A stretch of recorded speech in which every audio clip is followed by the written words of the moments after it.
그거 우리 엄마 거랑 똑같다. 7살짜리 꼬마가 소리쳤습니다.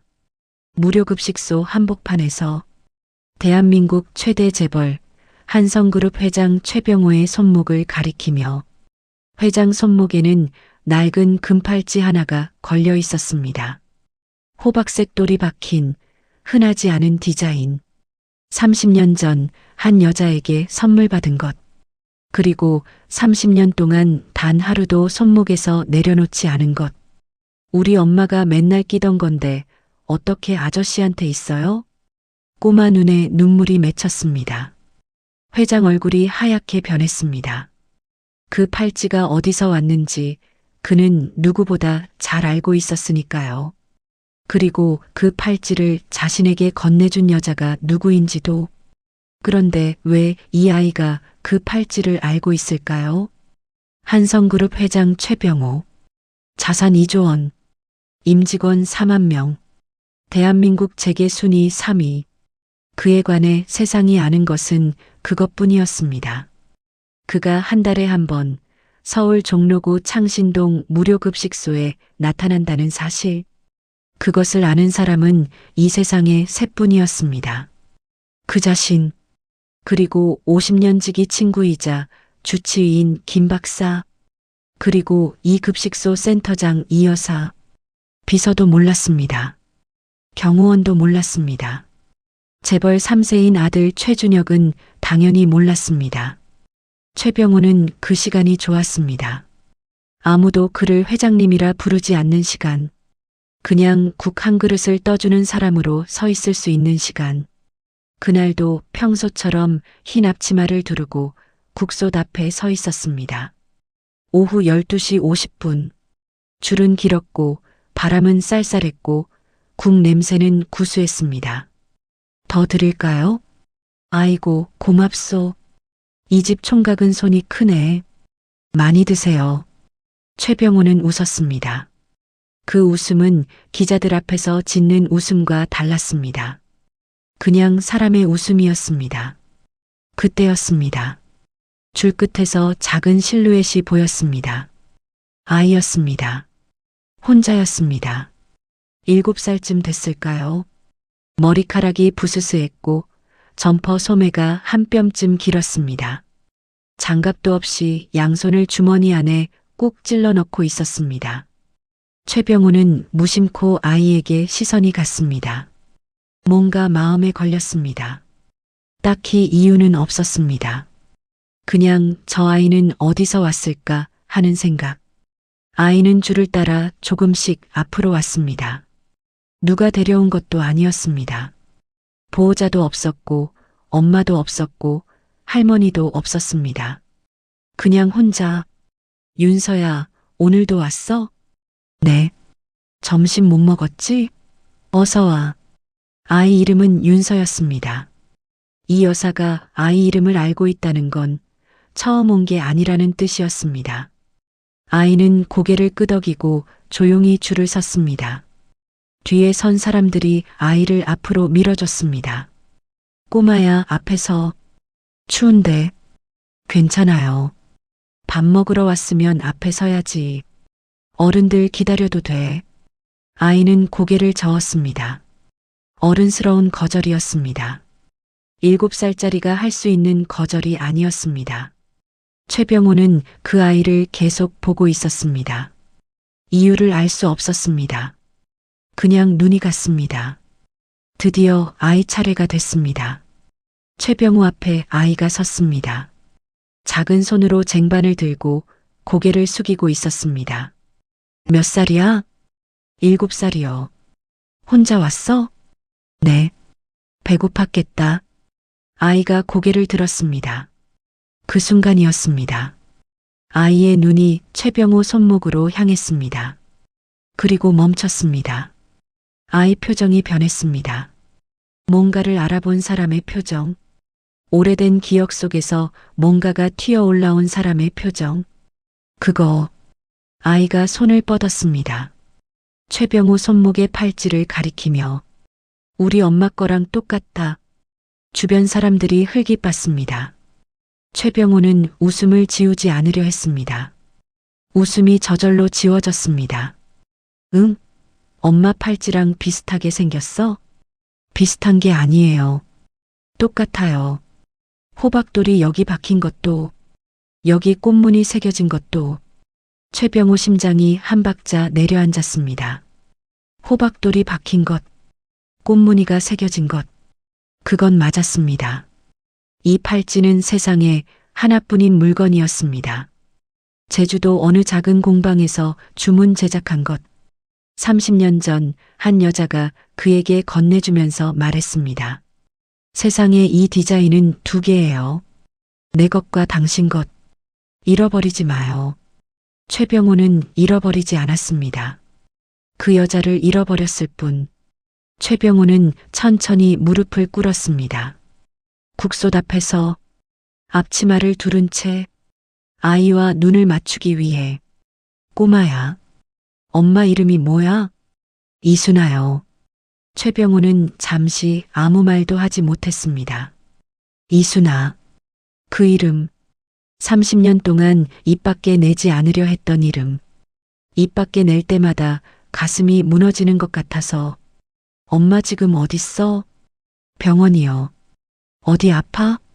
아이가 잠시 머뭇거렸습니다. 쟁반을 두 손으로 꽉 쥐었습니다. 오래 있는 병원이요. 최병호는 더 묻지 못했습니다. 오래 있는 병원. 7살짜리가 표현할 수 있는 가장 정확한 말이었습니다. 그리고 그 말 안에 담긴 진실을 최병호는 직감했습니다. 좋지 않은 병원. 금방 나올 수 없는 병원. 최병호는 오래 무릎을 꿇고 있었습니다. 주변 사람들이 의아하게 봤지만 상관없었습니다. 그의 머릿속에는 30년 전 기억이 홍수처럼 밀려오고 있었습니다. 27의 이순아. 웃을 때 눈이 초승달처럼 휘던 여자. 찬바람 부는 골목에서 팔찌 2개를 꺼내들던 손. 그리고 그가 집안의 반대를 핑계로 등을 돌리던 날. 병호 씨, 가는 거예요? 미안해. 그게 전부예요? 미안해. 그게 마지막이었습니다. 그 뒤로 연락하지 않았습니다. 찾아가지도 않았습니다. 그냥 묻어버렸습니다. 30년이라는 시간 속에. 그런데 그 여자의 딸이라고 하는 아이가 지금 자신 앞에 서 있었습니다. 그리고 엄마가 오래 있는 병원에 있다고 했습니다. 혼자, 이 추운 겨울, 점심 한 끼를 먹으러 무료급식소에 혼자 왔습니다. 윤서야.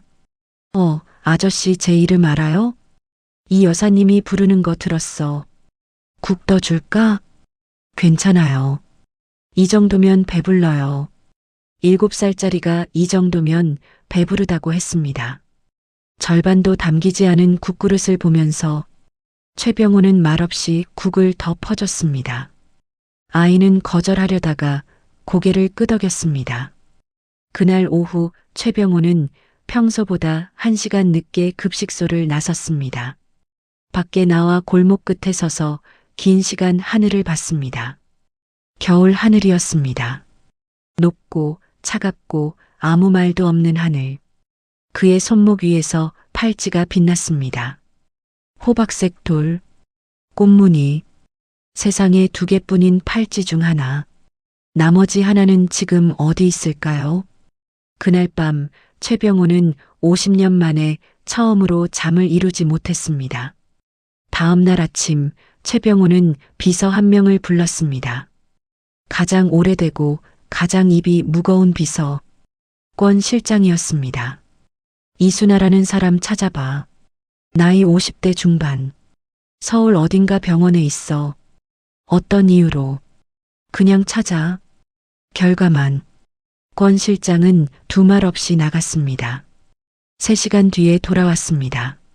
찾았습니다. 어디야? 서울 도봉구 한빛요양병원 302호입니다.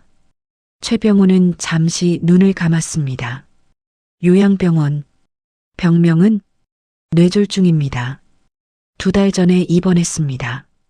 좌측 마비가 남아있고 의식은 있지만 언어 기능이 많이 떨어진 상태라고 합니다.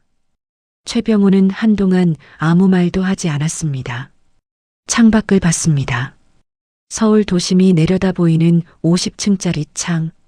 겨울 햇살이 차갑게 빛났습니다. 보호자는 없습니다. 아이 혼자입니다. 아이 나이가 몇이야? 7살. 이윤서. 지금은 주민센터 연결 임시 돌봄 서비스를 이용 중이라고 합니다. 저녁에는 혼자 있는 경우가 많고, 저녁에는 혼자. 7살짜리가. 최병호는 자리에서 일어났습니다. 코트를 들었습니다. 차 가져와. 어디 가시려고? 도봉구. 권 실장은 아무것도 묻지 않았습니다. 그게 50년 가까이 그 옆에서 일한 사람의 방식이었습니다. 한빛요양병원. 외벽이 낡고 엘리베이터가 느리고 복도에는 소독약 냄새가 배어 있었습니다. 최병호는 그 냄새 속을 걸었습니다. 3층 복도 끝. 302호. 문이 반쯤 열려 있었습니다. 안에서 TV 소리가 낮게 흘러나왔습니다. 최병호는 문 앞에 서서 안을 봤습니다. 침대 하나. 창가 쪽이었습니다. 햇빛이 가느다랗게 들어오고 있었습니다. 여자가 누워 있었습니다. 창백했습니다. 말랐습니다. 눈을 감고 있었습니다. 최병호는 30년 만에 그 얼굴을 봤습니다. 달랐습니다. 당연히 달랐습니다. 30년이 지났으니까요. 하지만 코의 선, 이마의 모양, 귀 뒤로 흘러내린 머리카락. 그것들은 그대로였습니다. 이순아였습니다. 최병호는 천천히 안으로 들어갔습니다. 의자를 당겨 침대 옆에 앉았습니다. 한참 동안 여자의 얼굴을 봤습니다. 순아 씨. 목소리가 떨렸습니다. 눈꺼풀이 움직였습니다. 하지만 뜨지는 않았습니다. 침대 옆 탁자 위. 물컵 하나. 손때 묻은 작은 리모컨. 그리고 낡은 지갑. 그 지갑 옆에 사진 한 장이 놓여 있었습니다. 최병호는 사진을 집었습니다. 젊은 남녀였습니다. 바닷가. 여자가 웃고 있었습니다. 남자는 카메라를 향해 어색하게 웃고 있었습니다. 그 남자는 최병호 자신이었습니다. 30년 전의 자신. 이 여자는 30년 동안 이 사진을 갖고 있었습니다. 버리지 않았습니다. 그냥 갖고 있었습니다. 최병호는 사진을 제자리에 내려놓았습니다.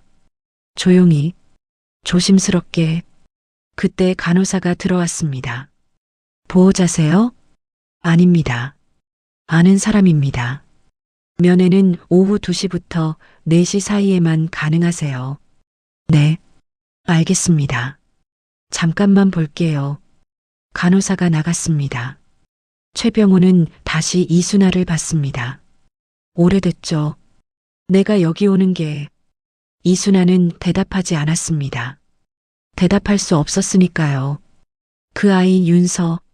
어제 봤어요. 급식소에서. 눈꺼풀이 다시 떨렸습니다. 이번엔 조금 더 강하게. 최병호는 일어나 복도로 나왔습니다. 간호사 스테이션으로 걸어갔습니다. 302호 환자분 담당 간호사가 누구죠? 제가 담당인데요. 병원비 밀려 있는 거 알고 있어요? 그건 저희가 말씀드리기 어렵고요.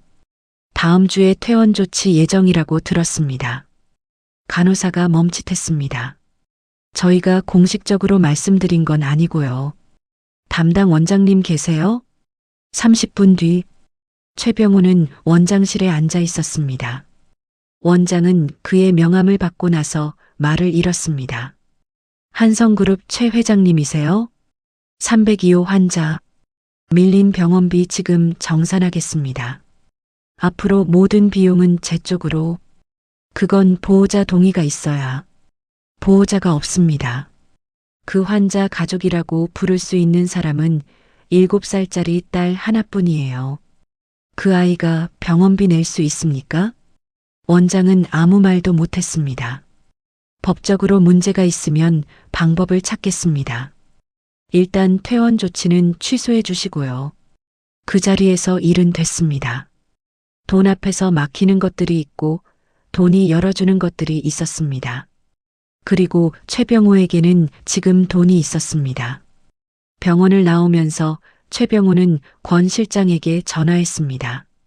이순아 씨 과거 조사해봐. 지난 30년. 어느 범위까지요? 전부. 권 실장이 다시 전화한 건 다음 날 저녁이었습니다. 회장님, 보고 드릴 내용이 있는데. 말해. 이순아 씨 30년 동안 서울에 계속 살았습니다. 2003년까지 홍대 근처 작은 식당을 운영했고요. 그 뒤로 직장 몇 군데를 거쳐서 2010년에 다시 식당을 차렸습니다. 종로 쪽에. 그런데 2019년에 갑자기 폐업합니다. 왜? 거래처 계약이 한꺼번에 끊겼습니다. 임대 재계약도 안 됐고요. 이유가 불분명합니다. 최병호는 조용히 들었습니다. 그리고 하나 더. 말해. 이윤서 출생신고서가 있습니다. 그래서 아버지 칸에 이름이 적혀 있습니다. 누구야? 권 실장이 잠깐 멈췄습니다. 최병호입니다. 회장님 본인이세요. 전화 너머로 한동안 아무 소리도 없었습니다. 내가 동의한 적 없어. 그렇습니다. 하지만 법적으로 이미 등록돼 있습니다. 이순아 씨가 단독으로 신고한 것으로 보입니다. 최병호는 의자에 기댔습니다. 천장을 봤습니다. 오래 봤습니다. 그 여자는 혼자서 낳았습니다. 혼자서 키웠습니다. 그리고 아버지 이름칸에 최병호를 적었습니다. 원망인지 기억인지 아니면 그것이 사실이라서인지 이유는 알 수 없었습니다. 하지만 최병호는 알았습니다. 윤서가 자신의 딸일 수도 있다는 것을, 아니, 자신의 딸이라는 것을. 그리고 그 다음에 더 무서운 사실이 나왔습니다.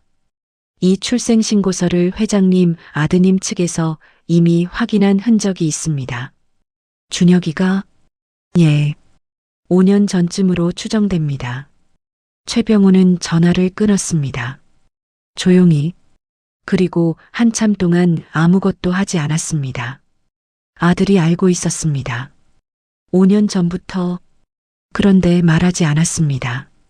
왜일까요? 최병호는 아들을 불렀습니다. 다음 날 저녁 그룹 회장 집무실. 둘이서 아무도 없이. 아들 최준혁은 35이었습니다. 키가 크고 말끔하고 양복이 잘 어울리는 사람. 말을 잘하고 사람을 잘 다루고 웃음이 자연스러운 사람. 그래서 그룹 내에서 인기가 좋았습니다. 하지만 최병호는 알고 있었습니다. 저 아들이 웃을 때 눈이 웃지 않는다는 것을, 사람을 볼 때 항상 이 사람이 나에게 뭘 줄 수 있느냐로 먼저 계산한다는 것을. 자신이 그렇게 키운 건 아니었지만 어느 순간 그렇게 자라 있었습니다. 최준혁이 들어왔습니다. 부르셨어요, 아버지. 앉아. 최준혁이 자리에 앉았습니다. 표정은 평온했습니다. 무슨 얘기인지 모른다는 얼굴이었습니다. 최병호는 바로 말했습니다. 이윤서 알지? 0.3초? 최준혁 눈이 흔들렸습니다. 그리고 다시 평온해졌습니다. 누구요? 이순아 딸. 내 호적에 있는 아이. 최준혁은 잠깐 눈을 아래로 내렸습니다. 생각하는 척? 아니, 어떻게 반응할지 계산하는 것. 아버지, 그게 무슨 말씀이세요? 갑자기. 5년 전에 확인했지. 너. 대답해. 최준혁은 이번엔 바로 대답하지 않았습니다. 그건 무언가를 결정하는 시간이었습니다. 어디까지 인정하고 어디서부터 부인할지. 알았습니다. 그 짧은 두 글자 안에 무게가 있었습니다. 5년 전에 알게 됐어요. 상속 검토 과정에서 법무팀이 찾아냈습니다. 그래서 어떻게 했어? 처리했습니다. 처리. 최병호는 그 단어를 천천히 입안에서 굴렸습니다. 처리. 어떻게 처리했는지 말해봐. 최준혁이 잠깐 시선을 피했습니다. 그래도 말했습니다. 이미 다 드러난 판이라고 생각했겠지요. 이순아라는 분한테 연락했습니다. 합의금 제안을 했어요. 출생신고 정정 대가로. 얼마? 5억이었습니다. 5억. 그래서 거절했습니다. 그분이 거절했어. 돈 필요 없다고요. 그냥 살겠다고. 최병호는 아무 말도 하지 않았습니다. 그 여자가 거절했습니다. 5억을 그냥 살겠다고. 30년 전에 홀로 아이를 낳아서 키운 여자. 연락도 없이 떠난 남자의 아이를. 그 남자 이름을 아이 호적에 올린 여자. 5억을 거절한 여자.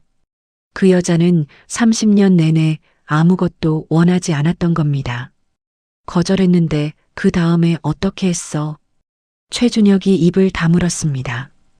이번엔 쉽게 말이 나오지 않는 눈치였습니다. 말해. 최준혁이 천천히 말했습니다.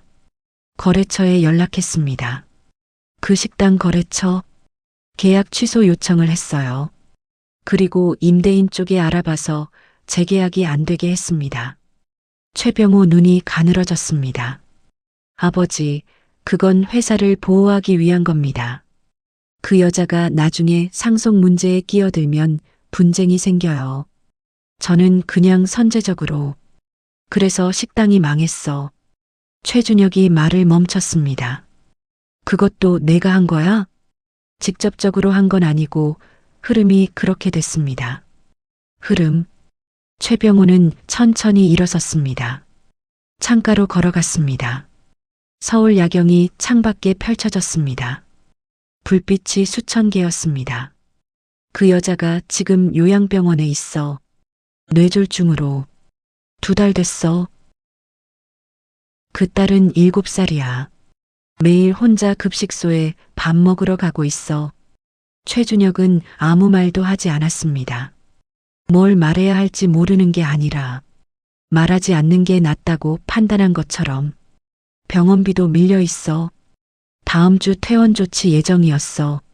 내가 오늘 막았어. 아버지, 말해봐. 그분이 아버지 딸이라는 확증은 없습니다. 출생신고는 그쪽에서 일방적으로 한 거고 DNA 검사 같은 건 안 됐잖아요. 최병호는 아들을 봤습니다. 오래 봤습니다. 너 지금 그게 중요한 것 같아? 현실적으로 얘기하는 겁니다. 감정적으로 접근하시면 안 돼요. 이게 외부로 알려지면 그룹 이미지에 타격이 크고 상속 문제도 복잡해지고. 나가. 최준혁이 멈췄습니다. 아버지, 나가라고. 최준혁이 일어섰습니다. 코트를 들었습니다. 문 쪽으로 걸었습니다. 그리고 문 앞에서 한 번 뒤를 돌았습니다. 저는 이 회사를 지키려고 한 겁니다. 최병호는 대답하지 않았습니다. 최준혁이 나갔습니다. 문이 닫혔습니다. 최병호는 오래 창가에 서 있었습니다. 서울 야경이 내려다 보였습니다. 저 불빛들 중 어딘가 7살짜리 아이가 혼자 저녁을 먹고 있겠지요. 그는 주머니에서 휴대폰을 꺼냈습니다. 권 실장에게 문자를 보냈습니다. 내일 아침 일찍 이윤서 임시보호 담당 주민센터 연결해줘. 그리고 법무팀 최 변호사 불러. 그리고 또 하나. 아들 쪽 이메일, 법인카드 내역, 지난 5년 통신 기록. 감사팀 통해서 풀어. 그날 밤부터 최병호는 달라졌습니다. 아무것도 드러나지 않았습니다. 표정도 말투도 행동도 전부 그대로였습니다. 하지만 속에서는 무언가가 굳고 있었습니다. 그리고 사흘 뒤 감사팀이 보고서를 가져왔습니다. 최준혁이 지난 5년간 한 일들이 거기 담겨 있었습니다. 이순아 식당 거래처에 압박을 넣은 것, 임대인에게 손을 쓴 것, 그리고 하나 더. 최준혁은 이순아가 뇌졸중으로 입원했다는 사실도 알고 있었습니다. 2달 전에 알고 있었습니다. 그러면서 아무것도 하지 않았습니다. 이 사실을 안 순간 최병호 눈에서 무언가가 사라졌습니다. 온기 같은 것이. 최병호가 움직이기 시작한 것은 그 다음 날부터였습니다. 우선 이윤서 임시 돌봄 서비스를 끊고 정식 임시 보호자 지정 절차를 밟았습니다. 법무팀 최 변호사가 관련 서류를 처리했습니다. 아이는 이제 매일 저녁 돌봄 선생님이 집에 왔습니다. 아침밥도 생겼습니다. 급식소에 혼자 가지 않아도 됐습니다. 윤서가 그 사실을 알게 된 건 돌봄 선생님이 처음 온 날 저녁이었습니다. 윤서야, 나 오늘부터 매일 올 거야. 밥도 같이 먹고. 왜요? 누가 부탁했어? 윤서 잘 돌봐달라고. 누가요? 나중에 알게 될 거야. 윤서는 고개를 갸웃거렸습니다. 하지만 더 묻지 않았습니다. 그리고 최병호는 다른 것을 준비했습니다. 그것은 이 이야기에서 가장 중요한 것이었습니다. 그는 법무팀 최 변호사를 다시 불렀습니다. 한성그룹 이사회 정관봐. 차기 경영권 승계 관련 조항 전부 확인 중에 무슨 문제가 생기셨나요? 문제가 아니라 전면 재검토야. 그건 준혁 부회장님 승계 절차가 이미 상당히 진행된 상태라서. 알아. 그래서 재검토야.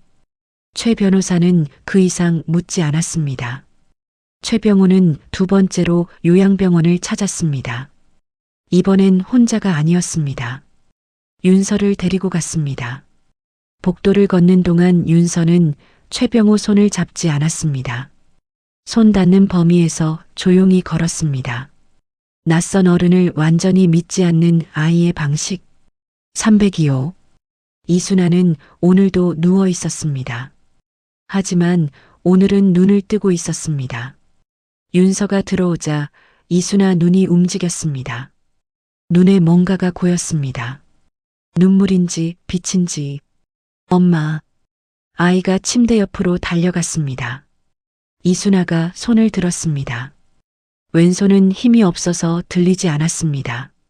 오른손으로, 그 손으로 아이 머리를 더듬었습니다. 최병호는 문 앞에 서 있었습니다. 들어가지 않았습니다. 그 장면을 봤습니다. 오래 봤습니다. 이순아의 눈이 최병호에게로 향했습니다. 오래 봤습니다. 그 눈에 무엇이 담겨 있었는지 최병호는 알 것 같기도 했고 모를 것 같기도 했습니다. 원망인지 반가움인지 아니면 그냥 피곤함인지. 이순아는 말을 못했으니까요. 그 눈이 말을 대신했습니다. 최병호는 고개를 숙였습니다. 인사처럼 아니면 미안함처럼. 이순아는 눈을 감았습니다. 그게 그날의 전부였습니다. 말 한마디 없이, 설명도 없이 그 방에서 30년이 압축됐습니다. 복도를 나오면서 윤서가 물었습니다. 아저씨 엄마 알아요? 응. 오래전에 알았어. 왜 이제 왔어요? 최병호는 잠깐 멈췄습니다. 늦었어. 늦으면 안 되죠. 그렇지. 윤서가 이번엔 최병호 손을 잡았습니다. 작은 손이었습니다. 차가운 손이었습니다. 최병호는 그 손을 꽉 잡았습니다. 오래 잡았습니다. 그리고 그로부터 일주일 뒤 최병호는 봉투 하나를 준비했습니다. 두툼한 봉투. 그 안에 든 것은 한성그룹 이사회 결의 문서였습니다. 그 내용을 아는 사람은 최병호 본인과 법무팀 최 변호사뿐이었습니다. 비서실장도 몰랐습니다. 최준혁은 당연히 몰랐습니다. 최준혁은 그 즈음 이미 분위기를 눈치채고 있었습니다. 아버지가 자신을 피하고 있다는 것, 평소보다 말이 없다는 것, 그리고 감사팀이 자신 쪽 자료를 열람했다는 정보가 흘러들어왔다는 것. 최준혁은 선수를 쳐야 한다고 생각했습니다. 비서를 통해 홍보팀에 연락했습니다. 취임 기자회견 일정 잡아 이번 주 안으로. 부회장님, 회장님 허가가 아직. 내가 얘기할게. 준비만 해. 기자회견 날짜가 잡혔습니다. 사흘 뒤 최병호는 그 소식을 들었습니다. 비서실을 통해. 표정이 바뀌지 않았습니다. 기자회견 장소가 어디야? 그룹 본사 대강당입니다. 그래. 그리고 최병호는 전화 한 통을 했습니다. 한성그룹 이사회 의장에게 단 2마디였습니다. 기자회견 당일 아침에 이사회 소집해줘. 나 참석할게. 이사회 의장은 잠시 침묵했습니다. 그리고 조용히 대답했습니다. 알겠습니다, 회장님. 기자회견 전날 밤 최준혁은 아직 아무것도 몰랐습니다. 기자회견 당일 아침 한성그룹 본사 32층 이사회 회의실. 이사 12명이 자리에 앉았습니다. 최병호가 들어왔습니다. 봉투를 들고 짧게 하겠습니다. 오늘 이사회 의결 사항 2가지. 첫 번째, 최준혁 부회장 직위 해임. 두 번째, 경영권 승계 계획 전면 재검토. 회의실이 조용했습니다. 이사들이 서로를 봤습니다. 회장님, 이거는 사전 안건 공지가 없었는데 긴급 안건으로 올립니다. 이사회 정관 제24조. 사유가 있어야 하지 않습니까? 있습니다. 최병호는 봉투를 열었습니다. 서류를 꺼냈습니다. 각 이사에게 한 장씩 돌아갔습니다. 그 내용을 읽는 동안 회의실은 완전히 조용했습니다. 누군가 서류를 넘기는 소리만 들렸습니다. 그리고 낮은 한숨 소리가 몇 개. 거기에는 최준혁이 5년 동안 한 일들이 정리돼 있었습니다. 이순아에 대한 합의금 시도, 식당 거래처 압박, 임대계약 방해, 그리고 이순아가 뇌졸중으로 입원한 사실을 알고도 방치한 것. 그 모든 것이 거기 있었습니다. 이사 한 명이 말했습니다. 회장님, 이건 내부 고발 수준이 아니라 법적인 문제가 될 수도 있는데요. 압니다. 법적 절차는 따로 검토하겠습니다. 오늘은 이사회 결의만. 표결이 진행됐습니다. 최준혁 부회장 직위 해임. 찬성 10명, 반대 1명, 기권 1명. 이사회가 끝나고 최병호는 엘리베이터를 탔습니다. 1층 대강당으로 내려갔습니다. 그 시간 대강당 안은 이미 기자들로 가득했습니다. 카메라 수십 대, 플래시가 터질 준비가 된 기자들, 한성그룹 차기 회장 취임 발표를 기다리는 사람들. 최준혁은 대기실에 있었습니다. 취임 소감을 다듬고 있었습니다. 그때 문이 열렸습니다. 들어온 사람은 비서실장 강 이사였습니다. 얼굴이 창백했습니다. 부회장님, 왜요? 이사회가 끝났습니다. 그래요. 그래서 이제 내려가면 되는 거 아닙니까? 그게 오늘 아침에 소집됐습니다. 회장님이 직접 요청해서. 최준혁이 멈췄습니다. 무슨 안건으로? 부회장님 직위 해임 안건이었습니다. 최준혁이 일어섰습니다. 결과는요? 통과됐습니다. 최준혁 얼굴이 하얗게 변했습니다. 그 순간 대강당에서 소리가 났습니다. 사회자 목소리가 마이크를 통해 들어왔습니다. 지금 단상에 오르시겠습니다. 한성그룹 최병호 회장님. 최준혁은 대기실 문을 열었습니다. 복도로 나왔습니다. 강당 쪽 유리창 너머로 단상이 보였습니다. 아버지가 서 있었습니다. 최병호는 단상에 섰습니다. 마이크 앞에 플래시가 여러 번 터졌습니다. 회의실에서와 달리 그의 얼굴에는 표정이 있었습니다. 아주 조용하고 아주 단단한 표정. 오늘 이 자리는 원래 후계자 취임 발표를 위한 자리였습니다. 그 계획은 오늘부로 보류됩니다. 술렁임. 대신 오늘 저는 다른 발표를 하겠습니다. 최병우는 잠깐 숨을 고쳤습니다. 저에게 딸이 있습니다. 기자들이 일제히 받아 적었습니다. 카메라가 일제히 그에게 집중됐습니다. 7살. 이윤서. 어머니는 이순아. 저와 30년 전에 헤어졌습니다. 제가 떠났습니다. 그게 전부입니다. 강당이 조용해졌습니다. 이상한 조용함이었습니다. 수백 명이 있는 공간인데 아무 소리도 없었습니다. 이순아 씨는 30년 동안 혼자 그 아이를 키웠습니다. 저에게 어떤 것도 요구하지 않았습니다. 그리고 2달 전에 뇌졸중으로 쓰러져 지금 요양병원에 있습니다. 기자 한 명이 손을 들었습니다. 그 아이가 법적으로 회장님 자녀입니까? 출생신고상 그렇습니다. DNA 검사는 진행할 겁니다. 하지만 그 결과와 무관하게 제 책임입니다. 또 다른 기자가 손을 들었습니다. 오늘 이사회에서 최준혁 부회장 해임이 통과됐다고 하는데 그것과 이 건이 관련이 있습니까? 최병우는 잠깐 멈췄습니다. 있습니다. 강당이 다시 술렁였습니다. 그 이유는 법적 절차가 완료된 뒤 말씀드리겠습니다. 오늘은 이것만. 최병우는 마이크에서 물러섰습니다. 기자들이 일제히 소리쳤습니다. 카메라 플래시가 폭발했습니다. 그는 뒤를 돌지 않고 걸었습니다. 단상에서 내려와 복도로, 그리고 엘리베이터를 탔습니다. 복도 유리창 너머로 최준혁이 서 있었습니다. 아버지가 지나가는 걸 보고 있었습니다. 뭔가를 말하려다가 말하지 못했습니다. 그 얼굴에서 처음으로 계산이 사라졌습니다. 그냥 당황한 얼굴, 무너진 얼굴. 최병우는 그쪽을 보지 않았습니다. 엘리베이터 문이 닫혔습니다. 그 뒤로 한성그룹 이사회는 최준혁의 모든 직위를 박탈했습니다. 감사팀 보고서를 바탕으로 법적 조사가 시작됐습니다. 최준혁은 변호사 선임 비용을 마련하느라 분주해졌습니다. 이번엔 아버지의 돈이 없었습니다.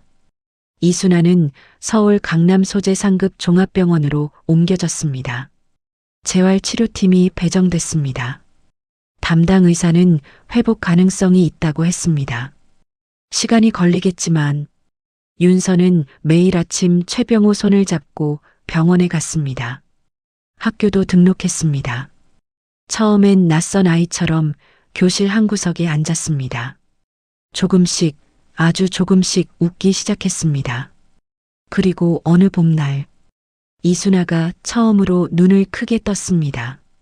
침대에서 몸을 일으켜 앉았습니다. 아직 왼손은 완전하지 않았습니다. 하지만 오른손으로 최병우 손을 잡았습니다. 최병우는 그 손을 잡았습니다. 오래 잡았습니다. 말이 없었습니다. 말이 필요 없었습니다. 30년 전에 했어야 했던 일을 이제서야 하고 있었습니다. 늦었지만 이제 내가 있을게요. 이순아의 눈에서 눈물 한 방울이 흘렀습니다. 창밖엔 봄이 왔습니다. 벚꽃이 지고 있었습니다. 흰 꽃잎이 바람에 날렸습니다. 윤서가 창가에 서서 그것을 보고 있었습니다. 아빠. 최병우가 고개를 들었습니다. 꽃잎 진짜 많다. 그렇네. 예쁘다. 그래. 그 대답이 그 방에 오래 남았습니다.